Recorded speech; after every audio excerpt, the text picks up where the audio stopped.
पटेल के बीच में एक वाद विवाद है जो कि काफी मशहूर है, काफी फेमस है। गांधी जी ने कहा कि हमें आजादी तो मिल गई, लेकिन आजादी के बाद देश के जितने ब्यूरोक्रेट्स है, ब्यूरोक्रेसी है, एडमिनिस्ट्रेशन है, उसमें उन लोगों का कब्जा है जिन लोगों को अंग्रेजों ने बनाया है। अंग्रेजों ने उनकी ट्रेनिंग दी, अंग्रेजों ने उन्हें जॉब दिया और उनको इस तरीके से बनाया कि उस देश को जो है अंग्रेजों के इंटरेस्ट पे लूटे। इसलिए इस पूरे सिस्टम को जो है बंद कर दिया जाना चाहिए। लेकिन सरदार पटेल ने इस पर कहा कि अगर हम इस पूरे एडमिनिस्ट्रेटिव सिस्टम को अचानक से बंद करेंगे तो पूरा का पूरा सिस्टम कोलैप्स कर जाएगा। इसलिए सिस्टम को बंद ना किया जाए, बल्कि इस सिस्टम को रिफॉर्म किया जाए ताकि ये भारतीयता के सोच में जो उतर जाए।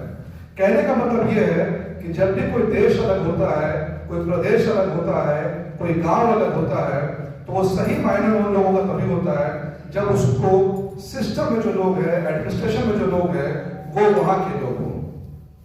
सेम चीज मानना था जयपाल सिंह मुंडा जी का। साइमन कमीशन में भी झारखंड अलग होने की बात चली थी और उस समय ये बात हुई कि झारखंड अलग या फिर झारखंड सही मायने में झारखंड का तभी हो पाएगा जब झारखंड के एडमिनिस्ट्रेटिव सिस्टम में झारखंड के रहने वाले लोग हो, झारखंड के आईएएस हो, झारखंड के आईपीएस हो, जेपीएससी में झारखंड के लोग हो, या के डॉक्टर झारखंड के हो, इंजीनियर्स डॉक्टर्स के हो, तभी सही मायनों में झारखंड जो है वो झारखंड का कहलाएगा। इसी सोच को आगे बढ़ाते हुए कई सारे हमारे प्रदेश के जो प्रदेश है हमारे देश में, उनकी ऐसी अभिलाषा रही कि हमारे ही प्रदेश के जो लड़के हैं वही ब्यूरोक्रेसी में आगे बढ़े, तभी सही मायने में जो है प्रदेश का विकास हो पाएगा। और जितने भी हमारे देश में प्रदेश है, चाहे महाराष्ट्र की बात करें, बंगाल की बात करें, तमिलनाडु की बात करें, सब लोगों ने अलग अलग सिस्टम चलाया जिस सिस्टम के तहत वहां के लोकल लोग यूपीएससी और जेपीएससी क्वालिफाई करते हैं। उदाहरण के लिए महाराष्ट्र में एक साथी योजना है जो कि मराठा कास्ट के बच्चों को स्कॉलरशिप देता है।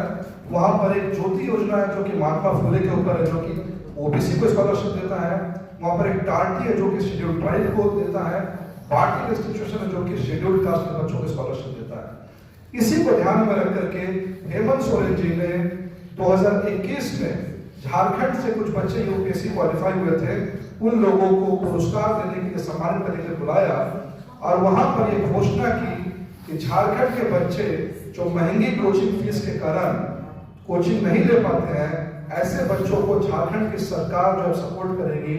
और झारखंड की सरकार ने हेमंत सोरेन की बात को मानते हुए उनके स्पीचेस चाईबासा में, पलामू में, हर जगह उन्होंने कहा कि हम बच्चों को कोचिंग में सपोर्ट करेंगे।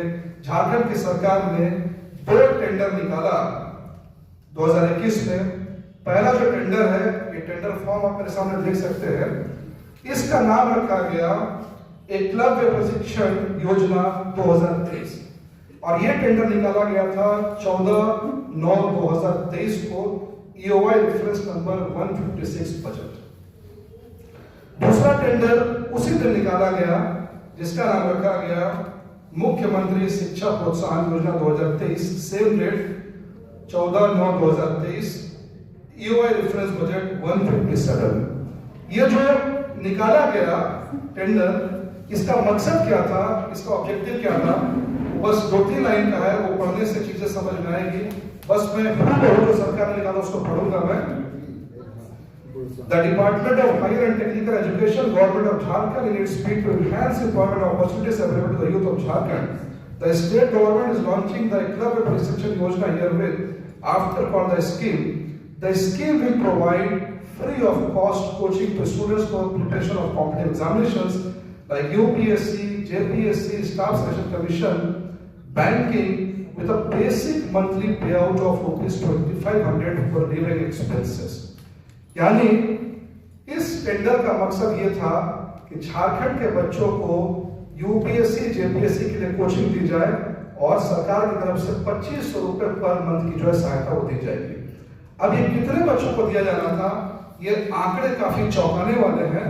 मैं आंकड़े आपके सामने बस पढ़ूंगा जिससे आपको इस टेंडर की ग्रेविटी का अंदाजा होगा।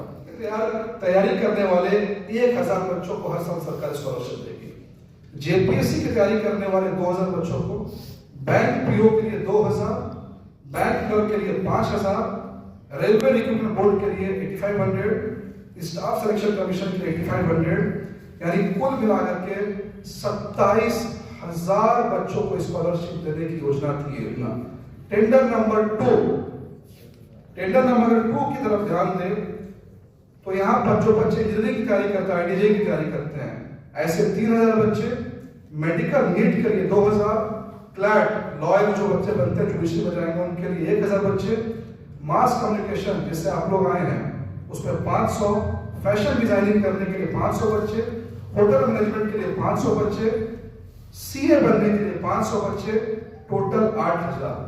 यानी इस दोनों टेंडर को मिला करके 35,000 बच्चों को झारखंड सरकार ने घोषणा दी थी स्कॉलरशिप देंगे, कोचिंग के साथ साथ पर महीने 2500 रुपए देने की घोषणा इस टेंडर पेपर में है जो अभी मेरे हाथ में है।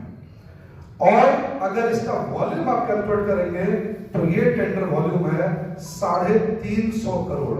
यानी झारखंड सरकार का वादा था इस टेंडर के तहत कि हम 350 करोड़ रुपए हर साल झारखंड के 35,000 बच्चों पर खर्च करेंगे। और ये 35,000 बच्चे बहुत बड़ा जो है वॉल्यूम है। ये किनको मिलना था? ST, SC, OBC, झारखंड में जो कम कमाई वाले बच्चे हैं उनको मिलना था और जिनके पास झारखंड का डोमिसाइल सबको मिलना था।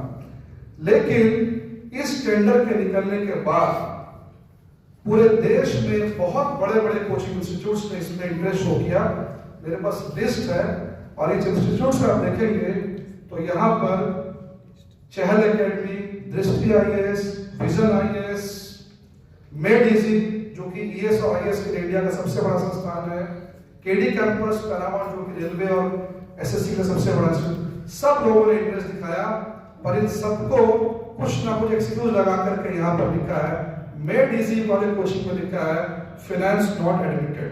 ये बात कहीं से भी प्रश्न वाली बात जो है वो नहीं है। इसके बाद झारखंड सरकार की तरफ से नोटिफिकेशन आता है और सिर्फ एक लाइन में कहा जाता है the tender has been cancelled due to some unavoidable circumstances. ये 2023 की बात है और आज हम 2025 में जो आ चुके हैं।